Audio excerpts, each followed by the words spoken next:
ಈ ಯೋಗೇಶ್ ಕುಮಾರ್, ಈ ಹಾ ಇಡೀ ಒಂದು ದಿನದ ಆ, ಕಾರ್ಯಕ್ರಮದಲ್ಲಿ ನಿಮ್ಮ ಹ್ಮ್ ಭಾವನೆಗಳು ಏನಾಯ್ತು? ಯಾಕಂದ್ರೆ ಫಸ್ಟ್ ಟೈಮ್ ಬಂದಿದ್ದೀರಾ ನೀವು ಈ ತರ. ನನ್ನ ಹೌದು ಲಾಸ್ಟ್ ವೀಕೆ ನೀವು ಜಾಯಿನ್ ಆಗ್ಬಿಟ್ಟು ಬಂದಿದ್ದೀರಾ. ಹೌದು ಸರ್. ಆ ಮೊದಲ ಅನುಭವ. ಮೊದಲ ಅನುಭವ ಅದೇ ನಾನು ಏನೋ ಹೊಂದ್ಕೊಂಡ್ ಬಂದೆ, ಬಟ್ ಅಲ್ಲಿ ಏನೋ ರೀತಿ ಇತ್ತು. ನಾನು ಸುಮ್ಮನೆ ಒಂಥರ ನೆಗ್ಲೆಕ್ಟ್ ಆಗಿ ಬಂದೆ ನೋಡೋಣ ಅಂತ ಅಂದ್ಬಿಟ್ಟು. ಆಸ್ ಎ ಬಿಸ್ನೆಸ್ ಮ್ಯಾನು ಅಂದ್ರೆ ನಾನೇನು ಅಷ್ಟೊಂದು ದುಡ್ಡಿಗೆ ಏನು ಪ್ರಾಶಸ್ತ್ಯ ಕೊಡ್ತಿರ್ಲಿಲ್ಲ. ನೋಡೋಣ ಏನೋ ಒಂದು ಇದು ಅಂದ್ಬಿಟ್ಟು ಬಂದ್ವಿ. ಬಟ್ ನಾವು ಕೊಟ್ಟಿದ್ಕಿನ್ನ ನೀವು ಹೇಳಿದಾಗೆ 10 ಪಟ್ಟು ವಾಪಸ್ ಪಡಿತೀರಾ ಪಡಿತೀರಾ ಅಂತ ಸುಮಾರು ಸರಿ ಹೇಳ್ತಾನೆ ಇದ್ರ. ಸೊ ಅದು ನಮ್ಗೆ ಫೈನಲಿ ಅದು ವರ್ತ್ ಅನ್ಸುತ್ತೆ ಸರ್. Okay, good. ನನ್ನ ಬಿಸಿ ಸ್ಕೆಡ್ಯೂಲ್ ಅಲ್ಲಿ ಆಕ್ಚುಲಿ ನಿಮ್ಮನ್ನ ಮೀಟ್ ಮಾಡೋಣ ಅಂತ ಎಂಡ್ ಅಲ್ಲಿ ಎಷ್ಟೆಷ್ಟೋ ಪ್ರಯತ್ನ ಪಟ್ಟೆ, ಬಟ್ ಸುಮಾರು ಮಿಸ್ ಕಾಲ್ಗಳು ಮತ್ತೆ ನಮ್ಮ MLA ಸರ್ ಆಫೀಸ್ ಇಂದ ನಂಬರ್ಗಳು ಬಂದೆ, ಫೋನ್ಗಳು ಬಂದಿದ್ರಿಂದ ಮಿಸ್ ಆಯ್ತು ನಿಮ್ ಜೊತೆ ಮಾತಾಡೋದಕ್ಕೆ. ಹ್ಮ್. ಸೊ 1 to 1 ಮೀಟ್ ಮಾಡೋದಕ್ಕೆ ಒಂದ್ಸಾರಿ ಅಪಾಯಿಂಟ್ಮೆಂಟ್ ತಗೊಳ್ತೀನಿ ಸರ್ ನಿಮ್ ಜೊತೆ. ಆಯ್ತು, ಖಂಡಿತ.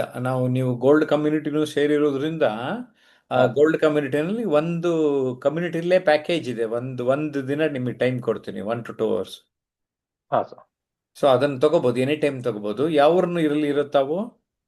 ಸರ್ ತಾವರೆಕೆರೆ ಇರೋದು, ನಮ್ ನೇಟಿವ್ ಬಂದ್ಬಿಟ್ಟು ಮಾಗಡಿ. ಓಕೆ, ಸರಿ. ಬೆಂಗಳೂರಿಗೆ ಮಾಗಡಿ ರೋಡ್ ಹತ್ರನೇ ತಾವರೆಕೆರೆ. ಇದ್ದೀರಾ. ಹಾ ಸರ್. ಅದ್ರಲ್ಲಿ ನಿಮ್ಗೆ ಇಡೀ ದಿನದಲ್ಲಿ ಯಾವ ಆಕ್ಟಿವಿಟಿ ಜಾಸ್ತಿ ಇಷ್ಟ ಆಯ್ತು? ಆಕ್ಟಿವಿಟಿ ಡ್ರಾಮಾ ಮತ್ತೆ ಹಾಡುಗಳು ಆಡ್ಸಿದ್ರಲ್ಲ, ಕಿರುನಾಟಕ ಮತ್ತೆ ಹಾಡುಗಳು. ಓಹೋ. ನನ್ಗೆ ಸಿಂಗಿಂಗ್ ಹ್ಯಾಬಿಟ್ ಇದೆ, ಬಟ್ ಹಾ ಹಾಡೋದಕ್ಕೆ ಒಂಥರ ಮುಜುಗರ. ಹಾ. ಸೊ ಅದು ಏನೋ ಒಂದು 20% ಏನೋ ರಿಕವರಿ ಆದೆ ಅನ್ಕೋತೀನಿ ನಾನು. Very good, very good, very good. Vikas, yes sir. ಇನ್ನೊಂದು ಸ್ವಲ್ಪ ನಿಮ್ಗೆ ಇವತ್ತು ಸ್ಟ್ರಾಟಜಿ. ಎಸ್ ಈ ಒಂದು ದಿನ ಶಿಬಿರದಲ್ಲಿ ಅಲ್ಲಿಯ ಪಾರ್ಟಿಸಿಪೆಂಟ್ಸ್ ಫೀಲಿಂಗ್ಸ್ ಹೇಗೆ ನೀವು ಗಮನಿಸಿದ್ರಿ? ಎಸ್ ಸರ್, ತುಂಬಾ ಆಕ್ಟಿವ್ ಆಗಿ ಅವರು ಎಲ್ಲ ಅಂದ್ರೆ ಇನ್ವಾಲ್ವ್ ಆಗಿದ್ರು ಅಂತ. ಅಂದ್ರೆ ಬೆಳಗ್ಗೆ ಏನು 9:30 ಅಂದ್ರೆ 9:30ಗೆ ನೀವು ಹೇಳಿದ್ರಿ, 9:30ಗೆ ಪಾರ್ಟಿಸಿಪೇಟ್ ಮಾಡಿದ್ರು. ಅದು ಒಂದು ನಮಗೆ ತುಂಬಾ ಖುಷಿನೇ ಅಂತ ಹೇಳ್ಬೋದು. ಆ 25ಕ್ಕೂ ಹೆಚ್ಚು ಜನರು ನಾವು 9:30ಗೆ ಜಾಯ್ನ್ ಆಗಿದ್ರು. ಅಂದ್ರೆ ನಮ್ಗೆ ಅಲ್ಲಿ ಇಂಪಾರ್ಟೆಂಟ್ ಅಂದ್ರೆ ನಮ್ಮ ಕಲಿಕೆಗೆ, ಅಂದ್ರೆ ನಾವು ಏನು ಒಂದು ಮಿನಿಮಮ್ ಇನ್ವೆಸ್ಟ್ಮೆಂಟ್ ನಮ್ಮ ಸ್ನೇಹಿತರು ಹೇಳಿದ್ರು, ಇನ್ವೆಸ್ಟ್ಮೆಂಟ್ ಮಾಡ್ಕೊಂಡು ಬಂದ್ರೆ ನಮಗೆ ಖುಷಿ ಆಗ್ತದೆ ಕಲೀಲಿಕ್ಕೆ ಅಂತ. ಮಿನಿಮಮ್ ಇನ್ವೆಸ್ಟ್ಮೆಂಟ್ ಅದು ಒಂದು, ಆ ಅಮೌಂಟ್ ಅಲ್ಲಿ ಬೆಳಗ್ಗೆ 9:30ಗೆ ಅಂದ್ರೆ ಬಂದ್ರು. 9:30ಇಂದ ಸಾಯಂಕಾಲ 7 ಗಂಟೆವರೆಗೂ ಒಂದು ನಿಮಿಷನೂ ಅವ್ರು ಯಾರು ಟೈಮ್ ವೇಸ್ಟ್ ಮಾಡಿಲ್ಲ. ನೀವು ವೇಸ್ಟ್ ಮಾಡ್ಲಿಕ್ಕೆ ನೀವು ಅವಕಾಶನೂ ಕೊಟ್ಟಿಲ್ಲ. ನೀವು ಒಂದು ಕಾಫಿ ಟೈಮ್ ರೈಟ್, ಆ ಟೈಮ್ನಲ್ಲೂ ನೀವು ನಮಗೆ ಒಂದು ಅವಕಾಶ ಕೊಡ್ತಾ ಇದ್ರಿ. ಅಂದ್ರೆ ಒಂದು ಏನ್ ಹೇಳ್ತೀರಿ, ಆ ಒಂದು ಸಬ್ಜೆಕ್ಟ್ನ, ಆ ಸಬ್ಜೆಕ್ಟ್ ಅಲ್ಲಿ ನೀವು ಪ್ರಿಪೇರ್ ಆಗಿ ಕೇಳ್ತಿದ್ರಿ. ಅಂದ್ರೆ ನಮಗೆ ಫಸ್ಟ್ ಬಿಗಿನಿಂಗ್ ಬಂದಾಗ ನಮ್ಮ 25 ಜನನು ನೀವು ಯಾರ ಹೆಸರುಗಳನ್ನ ಹೇಳ್ತೀರಾ ಅಂತ ಆ ಒಂದು ಕೊಟ್ರಿ. ಅಂದ್ರೆ ಅವರು ಎಲ್ಲರೂ 25 ಜನ ಎಲ್ಲ ಹೊಸ ಹೊಸದ ಕ್ಷೇತ್ರದಲ್ಲಿ ಬಂದಿದ್ದಾರೆ. ಯೋಗೀಶ್ ಅವ್ರು ಬಂದಿದ್ರು, ನಮ್ಮ ರಕ್ಷಿತ್ ಹೆಗ್ಡೆ ಅವ್ರು ಬಂದಿದ್ರು, ಬೇರೆ ಅಲ್ಲಿ ಗುಲ್ಬರ್ಗಾದಿಂದ ನಮ್ಮ ರಿಟೈರ್ಡ್ ತಹಸೀಲ್ದಾರ್ ಬಂದಿದ್ರು. ಅವರು 75 ವರ್ಷದ ವ್ಯಕ್ತಿ. ಅಂದ್ರೆ ಅವರೇ ನಿಮ್ಮ ತರಗತಿಗೆ ಬಂದಿದ್ದಾರೆ ಅಂತಂದ್ರೆ ನಾವೆಲ್ಲ ಇನ್ನೂ ಚಿಕ್ಕವರು. ಅಂದ್ರೆ ಕಲಿಕೆಗೆ ಇದು ಯಾವುದು ನಮ್ಮ ಆ, ಕೆಂಗೇರಿಯಿಂದ ಇವ್ರು ಮಾತಾಡ್ತಾ ಇದ್ರು, ಮುನಿರಾಜ್ ಅವರು. ಕಲಿಕೆಗೆ ವಯಸ್ಸಿನ ಅಡೆತಡೆ ಇಲ್ಲ, ನಮ್ಗೆ ಆಸಕ್ತಿ ಇರಬೇಕು, ಇಚ್ಛಾಸಕ್ತಿ ಇರಬೇಕು ಅಂತ ನಮ್ಮ ಸ್ನೇಹಿತರಿಗೆಲ್ಲ ವೇದಿಕೆ ಮೇಲೆ ಹೇಳಿದ್ರು ಅವರು. ಅಂದ್ರೆ ಅಲ್ಲಿ ಎಲ್ಲರೂ ತುಂಬಾ ಪಾರ್ಟಿಸಿಪೇಟ್ಗೆ ಇನ್ವಾಲ್ವ್ ಆಗಿ ಯಾವ ತರ ಇದ್ರು ಅಂದ್ರೆ ಅವ್ರಿಗೆ ಗೊತ್ತಿದೆ ಮಾತುಗಾರಿಕೆ ಇಲ್ಲಿ ತುಂಬಾ ಅವಶ್ಯಕತೆ ಇದೆ. ನಾವು ಏನೇನೋ ಮಾತಾಡ್ತೀವಿ, ಎಲ್ಲೆಲ್ಲೋ ಏನೇನೋ ಮಾತಾಡ್ತೀವಿ, ಅದು ಇಲ್ಲಿ ಯಾವುದಕ್ಕೂ ಬರೋದಿಲ್ಲ. ನಮ್ಮ ಜೀವನ ಕೌಶಲ್ಯಗಳಿಗೆ, ವೃತ್ತಿ ಜೀವನಕ್ಕೆ, ನಮ್ಮ ಏನು ಹೇಳ್ತೀವಿ ನಾವು ಭಾಷಣ ಕೌಶಲ್ಯಗಳಿರ್ಬೋದು, ಕಮ್ಯುನಿಕೇಶನ್ಗೆ, ಇದು ನಿಮ್ಮಂತ ಒಂದು ಅನುಭವ ಇರುವ 35 ವರ್ಷದ ನಿಮ್ಮ ಅನುಭವಗಳು, ಸಾಧನೆಗಳು, ಸಾಧಕರನ್ನ ಸಂದರ್ಶನ ಮಾಡಿರೋದು, ಅಲ್ಲಿ ಆ ಅನುಭವನ ನಮಗೆ ಕೊಡ್ತಾ ಹೋಗ್ತೀರಾ. ಅಂದ್ರೆ ನಮ್ಮ ಸ್ನೇಹಿತರೆಲ್ಲ ತುಂಬಾ ಆಕ್ಟಿವ್ ಆಗಿದ್ರು. ಆ, ಒಬ್ರು ಇದರಿಂದ ರಾಯಚೂರಿಂದ ಬಂದಿದ್ರು. ಅವ್ರು ರಾಯಚೂರಿಂದ PDO ಆಗಿ ಬಂದಿದ್ರು, ಆ ಮೇಡಮ್ ಅವರು. ತುಂಬಾ ಎಷ್ಟು ಆಕ್ಟಿವ್ ಆಗಿದ್ರು. ಅವರು ನೈಟ್ ಜರ್ನಿ ಮಾಡಿದ್ರು, ಡೇ ಫುಲ್ ಎಲ್ಲ ಅವ್ರು ವರ್ಕ್ ಅಂದ್ರೆ ಆಕ್ಟಿವ್ ಆಗಿ ಕೆಲಸ ನಮ್ ಗ್ರೂಪ್ ಅಲ್ಲೇ ಇದ್ರು ಅವರು. ಅಂದ್ರೆ ಅವ್ರನ್ನ ನೋಡಿ ನಾವು ಕಲಿಬೇಕು. ರಾತ್ರಿ ಎಲ್ಲ ಮಲಗಿರೋರು ಡೇನಲ್ಲಿ ಎಷ್ಟು ಆಕ್ಟಿವ್ ಆಗಿರ್ಬೇಕು. ಅವ್ರು ರಾತ್ರಿ ಎಲ್ಲ ನಿದ್ದೆಗೆಟ್ಕೊಂಡು ಬೆಂಗಳೂರಿಗೆ ನಿಮ್ ಕ್ಲಾಸಿಗೆ ಬಂದಿದ್ದಾರೆ ಅಂದ್ರೆ ಅವ್ರು ತುಂಬಾ ಎಷ್ಟು ಆಕ್ಟಿವ್ ಆಗಿದ್ದು. ಅವರು ಕಿರು ಪಾತ್ರದಲ್ಲಿ ಅವರು ತಾಯಿ ಒಂದು ಪಾತ್ರ ಮಾಡಿ ಎಷ್ಟು ಚೆನ್ನಾಗಿ ಮಾತಾಡಿದ್ರು ಅಂದ್ರೆ ಒಂದ್ ಸರ್ ತುಂಬಾ ಎಲ್ಲರನ್ನು ವಿಭಿನ್ನವಾಗಿ. ನಮ್ಮ ಉಮಾನಾಯ್ಡು ರಾಜಕೀಯ ಕ್ಷೇತ್ರಕ್ಕೆ ಬರೋರು, ಅವರು ನಾವು ಮುಂದೆ ಕಾರ್ಪೊರೇಟ್ಗೆ ನಿಂತ, ಇದಕ್ಕೆ ಬೆಂಗಳೂರು ಕಾರ್ಪೊರೇಟ್ಗೆ ನಿಲ್ಲೋರಿದ್ದಾರೆ. ಅವರು ಎಲ್ಲ ಎಷ್ಟು ಆಕ್ಟಿವ್ ಆಗಿ, ಆಮೇಲೆ ಅವರು ಒಬ್ಬರೇ ಬರೋದಲ್ಲದೆ ಅವ್ರ ಬ್ರದರ್ನು ಕರ್ಕೊಂಡ್ ಬಂದಿದ್ರು. ಅವರು ಬ್ರದರು ಮಾತಾಡ್ಲಿಕ್ಕೆ ನಾವು ವೇದಿಕೆಯಲ್ಲಿ ಎಲ್ಲಿ ಮಾತಾಡಲ್ಲ, ನಾವು ಈ ತರದ ಆಕ್ಟಿವಿಟಿಗೆ ನಮಗೆ ಬೇಕು ಅಂತೇಳಿ ಸರ್ ಎಲ್ಲ ವಿಭಿನ್ನವಾಗಿ ನಮ್ಮ ಮೈಸೂರಿಂದ ನೀವು ತುಂಬಾ ಅವ್ರ ಬಗ್ಗೆ ಒಂದು 5-10 ನಿಮಿಷ ಮಾತಾಡಿದ್ರಿ ಆನಂದ್ ಅವರು. ಅಂದ್ರೆ ಅವನು ಮಾತನಾಡಬಾರದವನು ನಾಲ್ಗೆನ ಅಲ್ಲಿ ಮಾತಾಡಿಸ್ತಾ ಇದ್ರಿ. ಅಂದ್ರೆ ಆನಂದ್ ಅವರು ಅವರ ಒಂದು ಮನೆಯಲ್ಲಿ ಅವ್ರ ಪೇರೆಂಟ್ಸೇ ಇರ್ಬೋದು, ಅವ್ರನ್ನ ನೆಗ್ಲೆಕ್ಟ್ ಮಾಡಿದ್ರು ಅಂತ. ಅಂದ್ರೆ ಕೇರ್ ಮಾಡ್ತಾ ಇರ್ಲಿಲ್ಲ ಅವನಿಗೆ. ಒಂದ್ ಸ್ವಲ್ಪ ಆ ವಿಚಾರದಲ್ಲಿ ವೈಯಕ್ತಿಕವಾಗಿ ವ್ಯಕ್ತಿನ ಒಂದು ಡಿಗ್ರೇಡ್ ಮಾಡ್ಬಿಟ್ಟು ಅವನಿಗೆ ಮಾತಾಡ್ಲಿಕ್ಕೆ ಮನೆಯಲ್ಲೇನೆ ಇದ್ ಮಾಡಿದ್ರು. ಅವನನ್ನ ನೀವು ತಿದ್ದಿ ಅವನನ್ನ ಮಾತುಗಾರಿಕೆಗೆ ನಿಮ್ಮ ಒಂದು 2 ಮಾತು ಮುಖಾಂತರ ಅವರು ನಿಮ್ಮ ಏನು ಕೋವಿಡ್ ಟೈಮ್ ನಲ್ಲಿ ಆನ್ಲೈನ್ ಕ್ಲಾಸ್ಗೆ ಬರೀ 2,000 ಫೀಸ್ ಕಟ್ಟಿದೀನಿ ಅಂತ ಹೇಳಿದ್ರು. ಕೋವಿಡ್ ಟೈಮ್ ನಲ್ಲಿ ನೀವು ಬರೀ ಆನ್ಲೈನ್ ಕ್ಲಾಸ್ಗೆ 2,000 ರೂಪಾಯಿ ಫೀಸ್ ತಗೊಂಡಿರೋರಿಗೆ ಅವನು ಇತ್ತೀಚೆಗೆ ರಾಜ್ಯ ಪೊಲೀಸ್ ಕಾನ್ಸ್ಟೇಬಲ್ KSRP ನಲ್ಲಿ ಸೆಲೆಕ್ಟ್ ಆಗಿ, ಅಂದ್ರೆ ನೀವು ಅವರು ಒಬ್ರು ಬಂದಿದ್ರು, ಅದ್ರ ಜೊತೆಗೆ ಅವ್ರು ಬರೋದಲ್ದೇನೆ ಅವ್ರ ಸ್ನೇಹಿತರನ್ನು ರಘು ಅಂತ ಹೇಳಿ ಕರ್ಕೊಂಡ್ ಬಂದಿದ್ರು. ಅಂದ್ರೆ ಅಲ್ಲೇ ಗೊತ್ತಾಗುತ್ತೆ ಸರ್, ಇಲ್ಲಿ ಈ ರೀತಿಯಾದ ನಮ್ಮ ತರಗತಿಗಳಿಗೆ ನಮ್ಮ ಸ್ನೇಹಿತರು ಒಂದು ಮಿನಿಮಮ್ ಇನ್ವೆಸ್ಟ್ಮೆಂಟ್ ಮಾಡ್ಕೊಂಡು ಬಂದಿದ್ರು. ತುಂಬಾ ಖುಷಿನೇ ಅಂತ ಹೇಳ್ತದೆ. ಯಾಕೆಂದ್ರೆ ನಾವು ಎಲ್ಲೆಲ್ಲ ಸಮಯಗಳನ್ನ ವೇಸ್ಟ್ ಮಾಡ್ತೀವಿ. ಇವಾಗ ಸಾಯಂಕಾಲ 7:30 ಆಗಿದೆ ಅಂದ್ರೆ ಅಲ್ಲಿ ಟೀ ಕುಡಿದ್ಬಿಟ್ಟು ಯಾರೋ ಸ್ನೇಹಿತರು ಸಿಗ್ತಾರೆ, ಇಲ್ಲ ಬೇರೆ ಜಾಗಕ್ಕೆ ಹೋಗ್ತೀವಿ, ಅಲ್ಲಿ ಅವ್ರು ಕರೀತಾರೆ, ಅಲ್ಲಿ ಟೈಮ್ ವೇಸ್ಟ್ ಮಾಡ್ತೀವಿ. ಅಂದ್ರೆ ಈ ರೀತಿ ಅದಕ್ಕೆ ವಾರದಲ್ಲಿ 1 ದಿನ 2 ದಿನ ನಮಗೆ ನಮ್ಮ ವೃತ್ತಿಗೆ ಎಷ್ಟು ಬೇಕಾಗ್ತದೆ ಅನ್ನೋದಕ್ಕೆ ಕಲೀಲಿಕ್ಕೆ ನಿಮ್ಮ ಒಂದು ಏನು ನಮ್ಮ ಒನ್ ಡೇ ಶಿಬಿರ ತುಂಬಾ ಅವಶ್ಯಕತೆ ಇದೆ ಅಂತಾರೆ. ಪ್ರತಿ ತಿಂಗಳು ನೀವು ಒಂದು ದಿನದ ಶಿಬಿರ ನಡೆಸೋದು, ಇದು ನಮಗೆ ಕಂಟಿನ್ಯೂಟಿ ನಿರಂತರ ಕಲಿಕೆಗೆ ಏನ್ ಹೇಳ್ತೀವಿ. ಅವರು 75 ವರ್ಷದ ನಮ್ಮ ಕರಿಯಪ್ಪರ್ ಬಂದಿದ್ರು, ಅವ್ರು ಕಲಿಬೇಕು ಅಂತ ಹೇಳಿ ಬೆಂಗಳೂರಿಗೆ ಬಂದಿದ್ದಾರೆ, ನಿಮ್ಮ ನಿಮ್ಮ ಕ್ಲಾಸ್ ತಗೋಬೇಕು ಅಂತ ಹೇಳಿ. ಅಂದ್ರೆ ನಮಗೆ ಎಷ್ಟು ಖುಷಿ ಅನ್ಸುತ್ತೆ ಅವರ ಬಂದು ಆಕ್ಟಿವ್ ಆಗಿ ಅಂದ್ರೆ ಹೆಲ್ತಿ ಆಗಿರ್ತಾರೆ ಸರ್. ಇನ್ನು ಮಾತಾಡ್ತಾ ಇದ್ರೆ ಇನ್ನೂ ಆರೋಗ್ಯ ಚೆನ್ನಾಗಿರ್ತದೆ. ಅವರು 75 ವರ್ಷದಾಗ ಎಷ್ಟು ಗಟ್ಟಿಯಾಗಿದ್ದಾರೆ. ಈಗ 65 ವರ್ಷದವರು ಎಲ್ಲ ಕೂತ್ಕೊಂಡು ಅಲ್ಲೆಲ್ಲ ಸೋಫಾ ಸೆಟ್ ನಲ್ಲಿ ಏನೋ ಟಿವಿ ನೋಡ್ಬಿಟ್ಟು ಸುಮ್ಮನೆ ಹಂಗೆ ಮಲ್ಕೊಂಡ್ಬಿಡ್ತಾರೆ. ಆದ್ರೆ ಅವ್ರನ್ನ ನಾವು ನೋಡ್ಬೇಕು, ಅವ್ರನ್ನ ಕರಿಯಪ್ಪನ. ಅವ್ರು ಏನಾದ್ರು ನಮ್ಮ ಲೈವ್ ಬಂದಿದ್ರೆ ನಾವು ಅಪ್ರಿಶಿಯೇಟ್ ಪಡ್ತಾ ಇದ್ವಿ. ಎಲ್ಲ ಆಕ್ಟಿವ್ ಆಗಿದ್ರು ಸರ್, ತುಂಬಾ ಆಕ್ಟಿವ್ ಆಗಿದ್ರು. ಗದಗಿಂದ ಬಂದಿದ್ರು. ಆದ್ರೂ ವಿಶೇಷವಾಗಿ ನಮ್ಮ ಎಂಜಿನಿಯರಿಂಗ್ ಈಗಿನ ಜಾಯಿನ್ ಆಗ್ತಾ ಇದ್ರು ಅವ್ರು ಒಂದಿಬ್ರು ಸ್ಟೂಡೆಂಟ್. ಅಂದ್ರೆ 18 ವಯಸ್ಸಿನಿಂದ 75 ವಯಸ್ಸಿನವರೆಗೂ ನಮ್ಮ ಪಾರ್ಟಿಸಿಪೆಂಟ್ಸ್ ಇದ್ರು. So 18 to 75 same type. ನಮ್ಮ ಆನ್ಲೈನ್ ನಲ್ಲಿ 74 ಮ್ಯಾಕ್ಸಿಮಮ್ ಇದ್ರೆ, ಈವನ್ 4ನೇ ಕ್ಲಾಸ್ ಹುಡುಗ 5ನೇ ಕ್ಲಾಸ್ ಹುಡುಗ ಎಲ್ಲ ಬಂದು ಕಲ್ತೋಗ್ಯಾರೆ ಸರ್ ಸ್ಪೀಕಿಂಗ್ ಸ್ಕಿಲ್. ನಿಮ್ಮ ಮಾಹಿತಿಗೆ. Okay, Vikas, yes sir. ನಾವು last July 17th 18th 19th 3 days camp ಮಾಡಿದ್ವಿ. Yes sir. ಆ ಕ್ಯಾಂಪ್ ಬಗ್ಗೆ 3 ದಿನದ ಅನುಭವ ಅದು ಹೇಗಿತ್ತು? ಸರ್ ಖಂಡಿತ ಸರ್. 3 ದಿನದ ಇದು 1 ದಿನದನ್ನೇ ನಿಮ್ಗೆ ನಾವು ಹೇಳ್ತಾ ಹೋದ್ರೆ, ಅದು 3 ದಿನದ್ದು ನಾವು ಏನು ದೇವನಹಳ್ಳಿ ಹತ್ರ ದ ಸ್ಕೂಲ್ ಆಫ್ ಏನ್ಸಿಯಂಟ್ ವಿಸಿಡಮ್, ಅದು ನಾವು ಏನು ಹೇಳ್ತೀವಿ ಆಧ್ಯಾತ್ಮಿಕ ತರಬೇತಿಯ ಶಿಬಿರದ ಕೇಂದ್ರ. ಅಲ್ಲಿ ಅವರು ಒಬ್ರು ಫೌಂಡರ್ ಮ್ಯಾನೇಜರ್ ಸೇಟ್ ಅವರು ಅದನ್ನ ಆರ್ಕಿಟೆಕ್ಚರಲ್ ಅಂದ್ರೆ ವಿನ್ಯಾಸದ ಮುಖಾಂತರ 10 ಬಿಲ್ಡಿಂಗ್ಗಳು, 10ಕ್ಕೂ ಹೆಚ್ಚು ಅಂದ್ರೆ ಕಟ್ಟಡಗಳನ್ನ ನಿರ್ಮಾಣ ಮಾಡಿ ಒಂದು ಬೇರೆ ಬೇರೆ ಶಿಬಿರಗಳನ್ನ ಆಯೋಜನೆ ಮಾಡ್ಕೊಳ್ಳಿಕ್ಕೆ. ಯೋಗ ಒಂದು ಇರ್ಬೋದು, ಹಾಗೇನೆ ನಾವು ಏನು ಹೋಮಿಯೋಪತಿ ಅಲ್ಲ ಆಯುರ್ವೇದಿಕ್ ಇರ್ಬೋದು, ಹಾಗೇನೆ ನಮ್ಮ ಶಿಕ್ಷಣ ಕ್ಷೇತ್ರದಾಗಿರ್ಬೋದು, ಎಲ್ಲಾ ಕ್ಷೇತ್ರಗಳಿಗೂ ಅಲ್ಲಿಗೆ ಆ ಒಂದು ಶಿಬಿರಗಳನ್ನ ನಡೆಸಲಿಕ್ಕೆ ಒಂದೊಂದು ಕಟ್ಟಡದಲ್ಲಿ ಶಿಬಿರಗಳನ್ನ ಮಾಡಿ, ಅಂದ್ರೆ ಸೆಮಿನಾರ್ಗಳ ಹಾಲ್ಗಳು ಮಾಡಿ, ಆ ಕಟ್ಟಡಗಳಲ್ಲಿ ಅಲ್ಲಿ ವಾಸ ಮಾಡ್ಲಿಕ್ಕೆ ಅವಕಾಶ ಕೊಟ್ಟಿದ್ದಾರೆ. ಅಂದ್ರೆ ಅದು ಆ ತಾಣ ಏನಂತಂದ್ರೆ ನಾವು ನೈಸರ್ಗಿಕ ತಾಣ, ಒಂದು ನಮ್ಮ ಪ್ರಕೃತಿಯ ಸೊಬಗಡು ಅಂತ ಹೇಳ್ಬೋದು. ಅಲ್ಲಿ ಸವಿಬಹುದು ಅಂತ. ಯಾಕೆಂದ್ರೆ ಒಂದು ಪಿರಮಿಡ್ ಆಕಾರದ ಒಂದು ಬಿಲ್ಡಿಂಗ್ ಇದೆ. ಪಿರಮಿಡ್ ಆಕಾರದ ಬಿಲ್ಡಿಂಗ್ ನಲ್ಲಿ ನಾವು ಈಜಿಪ್ಟ್ ಸ್ಟೈಲ್ ನಲ್ಲಿ ಅಲ್ಲಿ ವಸತಿಗೆ ಅವಕಾಶ ಕೊಟ್ಟಿದ್ದಾರೆ. ಅಂದ್ರೆ ಅದು ಸ್ಟುಡಿಯೋ ತರ. ಅಲ್ಲಿ ಸ್ಮಾಲ್ ಅಂದ್ರೆ ಸ್ಟುಡಿಯೋ ರೂಮ್ಸ್ ಅಂತ ಏನ್ ನಾವು ಹೇಳ್ತೀವಲ್ಲ ಇವಾಗ ಅಡ್ವಾನ್ಸ್ಡ್ ಅಲ್ಲಿ, ಆಧುನಿಕ ಇದರಲ್ಲಿ ಅದೇ ರೀತಿಯಾಗಿ ಒಂದು ಸ್ಮಾಲ್ ಕಿಚನ್, ಅಲ್ಲಿ ರೆಸ್ಟ್ ರೂಮು, ಬೆಡ್ರೂಮ್, ಅಂದ್ರೆ ಅಲ್ಲಿ ಒಂದು 2-3 ಆ ತರ ಪಿರಮಿಡ್ ಆಕಾರದ ಒಂದು ವಸತಿನ ಮಾಡ್ಲಿಕ್ಕೆ ಆ ಬಿಲ್ಡಿಂಗ್ ವಿನ್ಯಾಸದ ಮುಖಾಂತರ ಕೊಟ್ಟಿದ್ರು. ನಮ್ಮ ಸ್ನೇಹಿತರು ಅಲ್ಲಿ ಉಳಿದಿದ್ರು, ನಮ್ಗೆ ಅವಕಾಶ ಸಿಕ್ಕಿರ್ಲಿಲ್ಲ. ಒಂದು 3-4 ಜನ ಸ್ನೇಹಿತರಿಗೆ ಅದರಲ್ಲಿ ಅವಕಾಶ ಇತ್ತು. ಹಂಗೇನೆ ಇನ್ನೊಂದು ಕಟ್ಟಡ ಅಂದ್ರೆ ಅಡ್ಮಿನ್ ಬ್ಲಾಕ್ ಕಟ್ಟಡ ಇತ್ತು. ಆ ಅಡ್ಮಿನ್ ಬ್ಲಾಕ್ ಕಟ್ಟಡದಲ್ಲಿ ಅಂದ್ರೆ ಪುಸ್ತಕದ ಭಂಡಾರ ಇದೆ. ಅಂದ್ರೆ 3,000ಕ್ಕೂ ಹೆಚ್ಚು ಪುಸ್ತಕಗಳನ್ನ ಇಟ್ಟಿದ್ರು.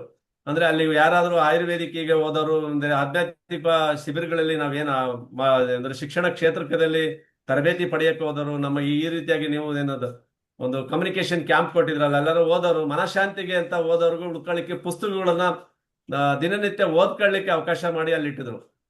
ಅಲ್ಲಿ ಬಿಲ್ಡಿಂಗ್ ನಲ್ಲಿ ಅದೇ ರೀತಿ ನೋಡ್ತಾ ಹೋದ್ರೆ ಚಿತ್ರಕಲೆನೇ ಒಂದು ಎಲ್ಲ ವಾಲ್ಗಳಲ್ಲಿ, ಒಂದೊಂದು ಕಟ್ಟಡದಲ್ಲಿ ವಾಲ್ಗಳಲ್ಲಿ 4 ವಾಲ್ ಇದ್ರೆ 4 ಅಂದ್ರೆ ಎಕ್ಸ್ಟ್ರಾಡಿನರಿ ಚಿತ್ರಕಲೆನೇ ಮಾಡಿದಾರೆ ಆ ಮೇಡಮ್ ಅವರು. ಹಾಗೇನೆ ಒಂದೊಂದು ವಿಂಡೋನಲ್ಲಿ ಒಂದು ಏನು ಗ್ಲಾಸ್ ಸ್ಟ್ರಕ್ಚರ್ಸ್, ಕಲರ್ ಥೆರಪಿನ ಮುಖಾಂತರ ಕೊಟ್ರಿ ಸರ್. ಅಂದ್ರೆ ಎಲ್ಲದನ್ನು ಒಂದು ವಿಶಿಷ್ಟವಾಗಿತ್ತು. ನಮಗೊಂದು ಕಟ್ಟಡದಲ್ಲಿ ನೀವು ನಮಗೆ 3 ದಿನದಲ್ಲಿ ಕಮ್ಯುನಿಕೇಶನ್ ಕ್ಯಾಂಪ್, ಅಂದ್ರೆ ನಮ್ಮ 20 ಜನ ನಾವು ಅಲ್ಲಿ ಹೋಗಿದ್ವಿ. 20 ಅಂಶಗಳ ಮುಖಾಂತರ ಒಂದು ನಮಗೆ ಕಮ್ಯುನಿಕೇಶನ್ ಕ್ಯಾಂಪ್ಗೆ ಏನೇನ್ ಬೇಕೋ ಅದಕ್ಕೆ ಪ್ರಾಕ್ಟೀಸ್ ಮಾಡ್ತಾ ಹೋದ್ರಿ. ಅಂದ್ರೆ ಅವ್ರಿಗೆ 20 ಜನನು ಬಿಗಿನಿಂಗ್ ಅಲ್ಲಿ ಬಂದಾಗ ಒಬ್ಬೊಬ್ಬರನ್ನ ನೋಡ್ಬಿಟ್ಟು ಅವ್ರಿಗೆ ಒಬ್ಬೊಬ್ಬರಿಗೆ ಮಾತಾಡ್ಲಿಕ್ಕೆ ಸೆಲೆಕ್ಟ್ ಮಾಡಿ ಕೊಟ್ರಿ. ಅಂದ್ರೆ ಆ ಒಂದು ವಾತಾವರಣ ಸೃಷ್ಟಿ ಮಾಡಿದ್ರಿ. ಅಂದ್ರೆ ಅವ್ರಿಗೆ ಒಂದು ಮಾತಾಡ್ಲಿಕ್ಕೆ ನಮ್ಮ ಕೋಲಾರ ಅಂದ್ರೆ ದೊಡ್ಡಬಳ್ಳಾಪುರದಿಂದ ಮನು ಬಂದಿದ್ರು. ಮನುನ ನೋಡಿ ಅವ್ರ ಮಗುವಿನ ಮನಸ್ಸು ಹತ್ರ ಇದ್ದಾರೆ. ಅವ್ರಿಗೆ ನೀವು ಮಗುವಿನ ಮನಸ್ಸಿನ ವಿಚಾರದಲ್ಲಿ ಮಾತಾಡ್ಬೇಕು ಅಂತ ಕೊಟ್ರಿ. ನಮ್ಮ ಕೆಂಗೇರಿಯಿಂದ ಮುನಿರಾಜ್ ಅವರು ಅವ್ರನ್ನ ನೋಡಿ, ಅವರ ದೇಹ ನೋಡಿ, ಅವರ ಮನಸ್ಸನ್ನು ನೋಡಿ ಅವ್ರಿಗೆ ಆಧ್ಯಾತ್ಮಿಕ ವಿಚಾರದಲ್ಲಿ ಅವ್ರಿಗೆ ಕೊಟ್ರಿ. ಅಂದ್ರೆ ನಮ್ಗೆ ಬಿಸ್ನೆಸ್ ಇತ್ತು, ನಮಗೆ ಬಿಸ್ನೆಸ್ ವಿಚಾರ ಅಂದ್ರೆ ನಮ್ಮ ಸುದರ್ಶನ್ ಎಂಪ್ಲಾಯ್ ಆಗಿದ್ರು. ಎಂಪ್ಲಾಯ್ಮೆಂಟ್ ಮುಖಾಂತರ ನೀವು ಹೇಗೆ ಉದ್ಯಮಿಸಿ ಆಂಟ್ರಪ್ರಿನರ್ ಆಗ್ಬೋದು ಅಂತೇಳಿ ಎಲ್ಲರಿಗೂ ಒಂದೊಂದು ವಿಶೇಷವಾಗಿ 3 ದಿನಕ್ಕೆ ಪ್ರಾಕ್ಟೀಸ್ಗೆ ಕೊಡ್ತಾ ಹೋದ್ರಿ. ಅಂದ್ರೆ ಅದು ಎವ್ರಿ ಡೇ, ಅಂದ್ರೆ ಅವತ್ತು ಏನು ಬೆಳಗ್ಗೆ 9 ಆಯ್ತು ರಾತ್ರಿ 9 ಹೇಗಾಯ್ತು ಅನ್ನೋದು ನಮಗೆ ಗೊತ್ತಿಲ್ಲ. ಅಲ್ಲಿನ ಊಟ ಉಪಚಾರ ಇರ್ಬೋದು, ತುಂಬಾ ವ್ಯವಸ್ಥಿತವಾಗಿತ್ತು. ಅಂದ್ರೆ ಎಸ್. ಕಲಿಕೆಗೆ ಏನು ಬೇಕು ಆ ಒಂದು ತಾಣದಲ್ಲಿ ನಮಗೆ ಪ್ರಾಕ್ಟೀಸ್ಗೆ ಸರ್ ಬೆಳಗ್ಗೆ 9 ಗಂಟೆ ಸ್ಟಾರ್ಟ್ ಮಾಡಿದ್ರೆ ಯಾವ ರೀತಿ ಪ್ರಾಕ್ಟೀಸ್ ಮಾಡಿಸ್ತಾ ಇದ್ರಿ ಅನ್ನೋದು ನಮಗೆ ಟೈಮ್ ಹೋಗೋದೇ ಗೊತ್ತಾಗ್ತಿರಲಿಲ್ಲ. ಮಧ್ಯಾಹ್ನ ಲಂಚ್ ಬಂದಿದ್ದೇ ಗೊತ್ತಾಗ್ತಿರ್ಲಿಲ್ಲ. ಆ ತರ ನಮ್ಗೆ ಪ್ರಾಕ್ಟೀಸ್ ಕೊಡ್ತಾ ಇದ್ರಿ. ಅಂದ್ರೆ ಟೈಮ್ 1 ಸೆಕೆಂಡ್ 1 ನಿಮಿಷನೂ ಅವಕಾಶ ಅಂದ್ರೆ ವೇಸ್ಟ್ ಮಾಡಿಸ್ತಿರಲ್ಲ. ಎಲ್ಲಿ ಏನು ಬಿ ಕರೆಕ್ಷನ್ ಟು ಓಪನ್ ಅನ್ನೋ ಒಂದು ಮಾಡಿದ್ರಿ. ಏನಾದ್ರು ತಪ್ಪುಗಳು ಮಾಡಿದ್ರೆ ದಂಡ ರೀತಿಯಾಗಿ ಅವಕಾಶಗಳಿಗೆ ನಮ್ಗೆಲ್ಲ ವಾಯ್ಸ್ ಮೆಸೇಜ್ ಕೊಡಿಸ್ತಾ ಇದ್ರಿ. ಏನಾದ್ರು ತಪ್ಪುಗಳು ಮಾಡ್ತಾ ಹೋದ್ರೆ ಅಲ್ಲಿ ನಾವು ಕಲಿಕೆಗೆ ಒಂದು ಅವಕಾಶ ಆಗಲ್ಲ ಅಂತ ಹೇಳಿ ತುಂಬಾ ಚೆನ್ನಾಗಿದ್ರು. ಹಾಗೆ 3 ಸಾಧಕರನ್ನ ಅಂದ್ರೆ ವಿಶೇಷವಾಗಿ ಅವರ ಒಂದು ಸಬ್ಜೆಕ್ಟ್ ಅಲ್ಲಿ ಫೈನಾನ್ಸ್ ಎಕ್ಸ್ಪೋರ್ಟ್ ಅಲ್ಲಿ ಇರ್ಬೋದು, ಇನ್ನೊಬ್ರು ಆಧ್ಯಾತ್ಮಿಕ ಅಂದ್ರೆ ರಾಜಕೀಯದಲ್ಲಿ ಅವರು ಸಮಾಜ ಸೇವೆಯಲ್ಲಿ ಇದ್ದಾರನ್ನ ಓಕೆ. ಕರೆದು ಅವ್ರಿಗೆ ಎಸ್. ತರಬೇತಿ ಕೊಟ್ರು. Vikas, yes sir. ಆ, ಈಗ ನೀವು 1 ಡೇ ವರ್ಕ್ಶಾಪ್ ಬಗ್ಗೆ ಹೇಳಿದ್ರಿ, ಆಮೇಲೆ 3 ಡೇಸ್ ಕ್ಯಾಂಪ್ ಬಗ್ಗೆ ಹೇಳಿದ್ರಿ. ಇವೆರಡು ಆಫ್ಲೈನ್ ಆಯ್ತು. So yes sir. ತಿಂಗಳಿಗೊಂದು 1 ಡೇ ವರ್ಕ್ಶಾಪ್, ಅದು 3 ಸ್ಟಾರ್ ಹೋಟೆಲ್ ನಡೀತಾ ಇದೆ. ಒಂದು 3 ಡೇಸ್ ಕ್ಯಾಂಪ್ 5-6 ತಿಂಗಳಿಗೆ ಒಂದೇ ಸರಿ ಮಾತ್ರ ನಾವು the school of ancient wisdom ಅಲ್ಲಿ ಮಾಡ್ತೀವಿ. ಇದುವರೆಗೆ 8 ಶಿಬಿರಗಳು ಆಗಿದೆ. ನೆಕ್ಸ್ಟ್ ನವೆಂಬರಲ್ಲಿ ನಡೆಯೋದು 9ನೇ ಶಿಬಿರ. ನವೆಂಬರ್ 13, 14, 15 ನಡೀತಾ ಇದೆ. ಮುಂದಿನ ತಿಂಗಳು ಸೆಪ್ಟೆಂಬರ್ನಲ್ಲಿ ಒಂದು ಭಾನುವಾರ ನಾವು ಡೇಟ್ ಫಿಕ್ಸ್ ಮಾಡಿ ಎಲ್ಲಿ ಜಾಗ ಹೇಳ್ತೇವೆ. 1 ಡೇ ನಡೆಯುತ್ತೆ. ಆದರೆ online gold community any day anybody can join. ಈ ಗೋಲ್ಡ್ ಕಮ್ಯುನಿಟಿಗೆ ಬಂದರೆ ವಿಡಿಯೋ ಮಾಡ್ಯೂಲ್ಸ್ ಕೊಡ್ತೇವೆ, ಥರ್ಸ್ಡೇ ಸೆಷನ್ ಇರ್ತದೆ, ಅವ್ರಿಗೆ ಒಂದು 1-to-1 ಮೆಂಟ್ರಿಂಗ್ ಸೆಷನ್ ಕೊಡ್ತಾನೆ. ಆ ವಿಡಿಯೋ ಮಾಡ್ಯೂಲ್ 15 ಮಾಡ್ಯೂಲ್ಗಳು ಆ 15 ವಿಷಯದ ಬಗ್ಗೆ ಅವರಿಗೆ ಪರಿಣಿತಿಯನ್ನು ನೀಡ್ತವೆ. ಈ ವಿಚಾರದ ಬಗ್ಗೆ ಒಟ್ಟಾರೆ ಅನುಭವ ನೀವೀಗ ಶೇರ್ ಮಾಡಿ. ಎಸ್ ಸರ್, ಖಂಡಿತವಾಗೂ ಈ ಆನ್ಲೈನ್ ಅಂದ್ರೆ ಏನು, ಗುರುವಾರದ ನಿಮ್ಮ ತರಬೇತಿಯ ಮುಖಾಂತರ ಆನ್ಲೈನ್ ನಲ್ಲಿ ನಾವೆಲ್ಲ ಭಾಗವಹಿಸ್ತೀವಿ. ಅಲ್ಲಿ 3 ವಿಷಯ ಕೊಡ್ತೀರಾ. ಅಂದ್ರೆ 3 ವಿಷಯ ನಮಗೆ ಎಲ್ಲರಿಗೂ ಸ್ನೇಹಿತರಿಗೂ 1-2 ನಿಮಿಷ ಮಾತಾಡ್ಲಿಕ್ಕೆ ಅವಕಾಶ ಕೊಡ್ತೀರಾ. ಅಂದ್ರೆ ಆ ವಿಷಯದ ಮುಖಾಂತರ ನಾವು ಪ್ರಾಕ್ಟೀಸ್ ಮಾಡ್ತಾ ಹೋಗ್ತೀವಿ. ಯಾಕೆಂದ್ರೆ ನಮ್ಮ ಸ್ನೇಹಿತರು ಕ್ಯಾಮ್ರಾ ಮುಂದೆ ಮಾತಾಡ್ಲಿಕ್ಕೆ ಹಿಂಜರಿತಾ ಇದಾರೆ. ಇದು ನನಗೂ ಆಗಿತ್ತು. ಜನವರಿ ಹೊಸ ವರ್ಷದ ಸಂಕಲ್ಪಗಳ ಮುಖಾಂತರ ಜಾಯಿನ್ ಆದಾಗ ನಾನು 1-2 ಸೆಷನ್ ಮಾತಾಡ್ಲಿಲ್ಲ. ಅಂದ್ರೆ ನೀವು ನೋಡ್ಕೊಳ್ಳಿ ಹೇಗೆ ಈ ನಮ್ಮ ಸ್ನೇಹಿತರೆಲ್ಲ ಏನ್ ಮಾತಾಡ್ತಾರೆ ಅಂತ. ಆಮೇಲೆ ಅಲ್ಲಿ ನಿಮಗೆ ವಿಷಯವಾರಗಳಿಗೆ ನಮ್ಮ ಸಬ್ಜೆಕ್ಟ್ಗೆ ಮಾತಾಡ್ಲಿಕ್ಕೆ ಹೋದಾಗ ಒಂದು ಸ್ಟೆಪ್ ಇಟ್ಟುವಾಗ ನೀವು ನಡೆ ಮುಂದೆ ಅಂತೀರಾ. ನಾವು ಒಂದು ಬಲಗಾಡ್ ಇಟ್ಕೊಂಡು ಬಂದಾಗ ಅದು ಹಾಗೇನೆ ನಾವು ಮಾತುಗಾರಿಕೆಗೆ ಒಂದು ವಿಷಯಗಳನ್ನ ಕೊಟ್ಟಾಗ ಈ ವಿಡಿಯೋ ಮುಖಾಂತರ ಆನ್ಲೈನ್ ಅಲ್ಲಿ ಅಂದ್ರೆ ಕ್ಯಾಮ್ರಾ ಮುಂದೆ ಮಾತಾಡ್ತಾ ಹೋಗ್ತೀವಿ. ಆ ಕ್ಯಾಮ್ರಾ ಮುಂದೆ ಮಾತಾಡ್ತಾ ಹೋದಾಗ ಆ ಸಬ್ಜೆಕ್ಟ್ ವಿಚಾರದಲ್ಲಿ ನಮ್ಗೆ ಏನು ಒಂದು ಸ್ಟೇಜ್ ಫಿಯರ್ ಅಂದ್ರೆ ಮಾತುಗಾರಿಕೆಯ ಒಂದು ಫಿಯರ್ ಅಂದ್ರೆ ಅದು ಕಡಿಮೆ ಆಗ್ತಾ ಹೋಗ್ತದೆ. ಅದನ್ನ ಹೇಗೆ ಕಡಿಮೆ ಆಗ್ತಾ ಹೋಗ್ತಾ ಇದೆ ಅಂದ್ರೆ, ನೀವು ಈ ಗುರುವಾರದ ದಿನ ನಮಗೆ ಆನ್ಲೈನ್ ಅಲ್ಲಿ 7 ಗಂಟೆಗೆ 3 ವಿಷಯ ಕೊಡ್ತೀರಾ. 3 ವಿಷಯದನ್ನು ನಮ್ಮ ಸ್ನೇಹಿತರೆಲ್ಲ ಮಾತಾಡ್ತಾ ಹೋಗ್ತೀವಿ, ನಾವು ಮಾತಾಡ್ತಾ ಹೋಗ್ತೀವಿ. ಅದನ್ನ ರೆಕಾರ್ಡ್ ಮಾಡ್ತೀರಾ.